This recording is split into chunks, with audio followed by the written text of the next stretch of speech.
Quand on leur demande de citer les noms des grandes villes chinoises, les étrangers évoquent Beijing et Shanghai, parfois aussi Guangzhou et Shenzhen. Mais bien souvent, leur connaissance s'arrête là. Si l'on souhaite mieux connaître la Chine et les Chinois, il est nécessaire de connaître d'autres villes chinoises, d'où l'idée de cette série de vidéos consacrée aux villes chinoises un peu moins connues. Dans ce premier épisode, je vous emmène à Chengdu, chef-lieu de la province du Sichuan.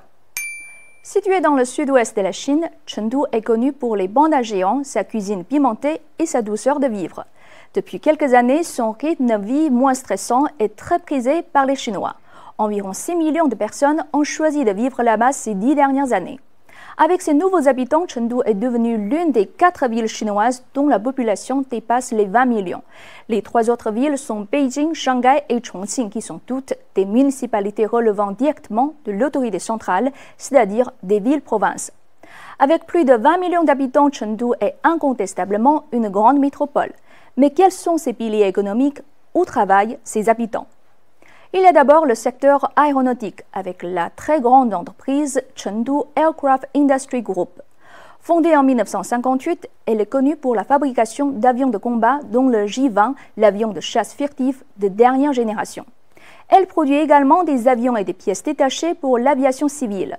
L'ARJ-21 par exemple, c'est le premier jet pour passagers développé et produit en série en Chine. Avec une telle entreprise, Chengdu a su développer un écosystème aéronautique très mature avec des sites de maintenance, de réparation de moteurs d'avion et former des professionnels avec de très hautes compétences. C'est pour cela que l'avionneur européen Airbus l'a choisi pour son premier centre de maintenance et de recyclage d'avions en Chine. Et celui-ci sera opérationnel vers la fin de cette année. Il y a ensuite l'industrie du sport. Comme vous le savez peut-être, Chengdu accueille jusqu'au 8 août la 31e édition des Jeux mondiaux universitaires d'été. Avec ces nouveaux stades et toute l'expérience acquise à cette occasion, la métropole est prête à accueillir d'autres événements et à tirer davantage parti de l'industrie sportive. Cela fait partie de sa stratégie de ville d'événements sportifs lancée en 2017. Et la ville accueille à bras ouverts les sportifs de haut niveau, les arbitres et les professionnels du sport. En 2022, la production totale de l'industrie sportive de Chengdu a atteint 12,7 milliards d'euros, tandis que la consommation totale de matériel et d'événements sportifs a atteint 7,3 milliards d'euros. City Ride est un nouveau label sportif de Chengdu. C'est une piste cyclable longue de 100 km. Construite en 2022, elle entoure la ville en traversant des parcs et des sites naturels. Faire du vélo est devenu très tendance pour les habitants et des touristes. Mais les atouts économiques de Chengdu ne se limitent pas à l'aéronautique et au sport.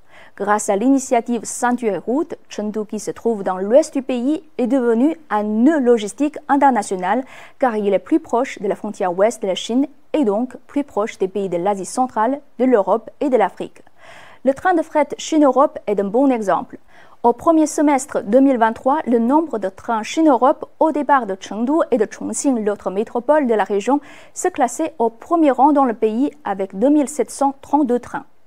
Et puis, il y a le nouveau corridor terre-mer de l'Ouest. Ce corridor commercial international est aussi bénéfique pour Chengdu. Les voitures et les pièces détachées fabriquées à Chengdu et dans ses alentours pourront être acheminées vers le marché de l'Asie du Sud-Ouest par ce corridor, ce qui raccourcit considérablement le trajet. 15 jours de moins par rapport au circuit d'avant. Les fruits et les produits frais des pays de l'Asie du Sud-Ouest pourront également passer par ce corridor. Avant, un durian thaïlandais devait faire 10 jours de route pour arriver sur les marchés de Chengdu. Maintenant, il faut seulement 3 jours. Si dans le passé l'arrière-pays chinois était presque synonyme de mauvaise localisation pour le commerce et d'un développement moins rapide, ce n'est plus le cas aujourd'hui. Chengdu nous le prouve largement. Voilà, c'est tout pour cette vidéo sur la ville de Chengdu. Si elle vous a plu, n'hésitez pas à liker, commenter et surtout partager. Et on se donne rendez-vous pour une autre ville chinoise.